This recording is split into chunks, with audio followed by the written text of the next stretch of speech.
We don't All have a right. lot of formal dinners. The queen doesn't come by as much anymore.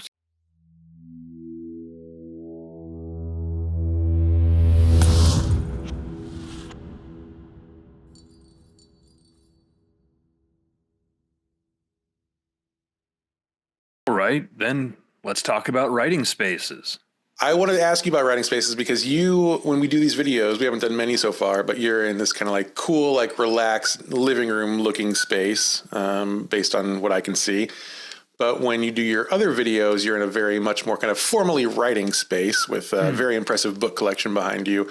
So I want to ask you, is either of those your actual writing space, or do you have some different space where you get more creative?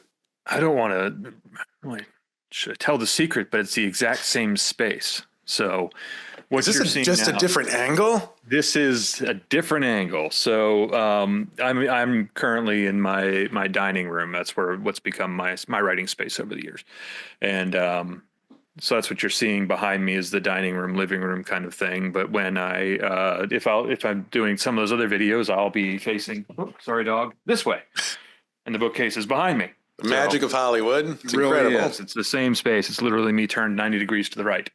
But yeah, I took over the living room, dining room 10 years ago, and it's got it all. I've got everything set up in here. The only thing I'm missing is a door, and I would trade it all for a door. A door is so good to have. Oh, I would love a door. Where does your family eat? Oh, and then we've got the dining area and the kitchen. We don't All have a right. lot of formal dinners. The queen doesn't come by as much anymore since Certainly, she doesn't go anywhere anymore. yeah, she's been unavailable. So we're not worried about the queen dropping in as of a couple years ago. And the Pope's off the list too, I guess. Formal, even looking forward to a new home, I think I'd probably turn the formal dining area into a library. I don't think we'd find much use for it, but that is on my want list more than anything is a door. My family's been amazing about this. They are very respectful of the space and they're not loud and rambunctious, but I daydream about what having a door to close would really do for my productivity. It is nice. And actually, so that kind of gets to a different thing I want to talk about with spaces. Because for me, and for every writer, I'm sure, on some level, the idea of a writing space is not just what I can see around me, but also what I can hear around me and what distractions are there or not there. And like, what am I control? What can I control? What can I not control? And for me, I'm the kind of writer who like, I cannot listen to music while I write. I know a lot of people do, and it helps them set the tone. I think you listen to music when you write, I do. if I remember. Yeah. But instrumental mostly. I have a hard time listening to anything with lyrics. And that might be my problem because if I hear the lyrics, I start thinking about the lyrics and then I want to sing along and it sounds great. I sound wonderful. I don't want to say that I don't, but but it's very distracting to me. So, but yeah, so in my writing spaces that I've had in the last several years, at least, I always have, it's a dedicated office space with a door, and the door, you're right, is key. Do you like, is it the sounds from the family? Is it the sights of people kind of walking past that distract you? Is it all of that? Is it something else? What is it about the not having the walls and the door that is a little disruptive for you? It's a little of that. Like again, the family is very very good about they're not disruptive. They're not. I don't want to make it sound like they are. I think there's a mentality to it. There is a certain thing. Like I do a lot of writing outside of the house, and one of the places I go is the library. They have you can get a room even with a glass door. A glass door is enough to do it. Just there's something about being in that space, being set down to do that thing at that time, and having the rest of the world closed off is is a big part of it that I imagine.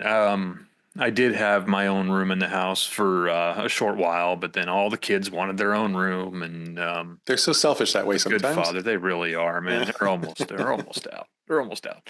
But yeah, I think there's something about. I think there's something about a defined space. Like I can write anywhere. I go to coffee shops a lot. I do get out of the house and write, but there is something about having a set space to do this thing. It gets you into that mentality to sit down and write. It's changed a lot for me over the years. I've moved. I have a standing desk now. I enjoy that more than I thought I would. It'll adjust. But yeah, when I come in here, it's work mode, and I think just if you could close that door, you could shut a little more out. Yeah, I always think about, just to get a little high-minded for a second. When I was in undergrad, we read one of my honors classes. We read "A Room of One's Own" by Virginia Woolf, and it's this really really compelling essay that I remember almost nothing from, except the idea of the fact that Virginia Woolf made this case. One of the things she made the cases of in this essay was, if in that time a woman is to be expected to have kind of her own life and be her own person and be productive and do her own projects and do her own thing and feel like she's just, a separate person from the wife of whomever, or like part of this family, the main key is a room of her own, because men have rooms of their own. Like, and classically in England, during that time you would see like the big studies with the oak and the leather and everything, right? And like those spaces. Bring those back. Yeah, I know. Study. And we should all have those, right? Because there is something I think really, really important about having like not just a space, but a space that like you just get to do whatever you want with. It doesn't have to be like certain things to inspire you. It has to be things that make you feel comfortable and make you feel just kind of ready to kind of, I don't know, to just do your thing, right? To feel like this is a space where I can privately, to your point, just do the things that come to mind. And that's fine. Whatever it is, no one will judge me because no one can see me because it's just me with all my cool stuff. To me, that's kind of the ideal. It's interesting. We've been kind of looking at new homes lately, and like even even looking at homes across time built from, just over, homes from 100 years old were built much different than obviously now but now it's all open spaces. And even like in a bigger home, there's a lot of space, but there's not a lot of spaces. And like my brother and sister-in-law lived in a great old like 1918 home, and it was so many rooms with so many gorgeous, lovely doors that you could close and be alone in a room. But you're right. There was a room for everything. And it's, you talking about there was the study, but there was the Cabinet of Curiosities was a great room in the Victorian homes, right? Just a room filled with collections and oddities and just fascinations and stuff like that. And I think there's something, it's, you made me kind of think about like it's like putting on a record. There's no reason real, like, I mean, you could argue whether they sound better or not, but sitting down and putting on a vinyl album, what I love about that experience is that's what I'm doing now. I'm listening to that album. Like if I put it on streaming or if I put it on whatever, it just comes up off the phone, it's there. But if I've put this album on, that's the thing I'm doing, and I'm focused on that. And I think it's the same with a room. Like if this is the writing room, that's where you go to do there. And when you close that door, that's what it's done. And I try not to, I do other things here. I do have we do the stickers and we do designs and stuff like that. And I've got a lot of those, the printers and the Cricut and all the stuff in here to do that too. It's kind of a workshop area, but I think if I had my choice, I'd have a writing room and then a room for all that stuff as well. And I'd really like to make it distinct. Yeah, I think the intention of a space really goes a long way. It really does. A lot longer than you think. But talking, like I was kind of leading with the Cabinet of Curiosities because I've seen around your office, and I know your office is filled with cool shit. My office is filled with cool shit. Why do you do that? Why do you fill your office with awesome things? I think that's a great question. And I think it's just because like when I'm writing or when I'm working, this goes for my day job too, which is, as a professor, like my office at home and my office at work, they're both filled with like toys and fun, artwork on the walls and things. Because when I am working on whatever, writing or anything else, I find myself kind of sitting back and looking around a lot, just kind of letting ideas go. And when I look around, I want to see things that I like. I want to see fun stuff. And so when I am in my office right now, which, I'm going to call out things that no one can see in this video, but there's, my graded comic books are on the wall up here and I can see them. I can see, then that's a classic inspiration for me is old comic books and old superhero stories. I've got, this is not mine. This is one of my kids, but I've kind of co-opted it. And this is Maleficent Funko. And it's just, that sort of thing is just like, it's fun. It's kind of whimsical. And I see it and I think like, yeah, this is my space. That's mine. Where it's fun. And the version of this at my work office it's even more fun because it's the same kind of stuff. Like I've got like a plague doctor stuffy, and one I've got this like moon that lights up, and I've got like all these action figures, Gambit and stuff. And and in the world of academia, that's not common. Most of my colleagues have actual like books and things on all their bookshelves. And you go into all these offices and it's just people with like books and books to show how much they've read. And you go to my office and it's toys to show how much I like just, I guess, not reading academic books and just having fun instead. But to me, that's what inspires me. And that's what gets my ideas going. That's what kind of reminds me to be fun and creative and kind of buoyant with my thoughts. So I like to see physical representations of the way I want to think out in my personal space.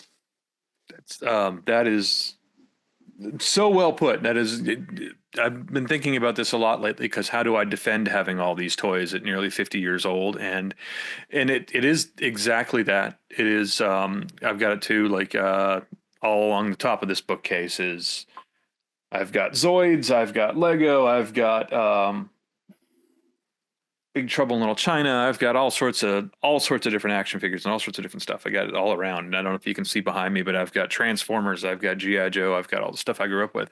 And what I finally realized is I like surrounding myself with story. And all of these are, a representation of the stories that have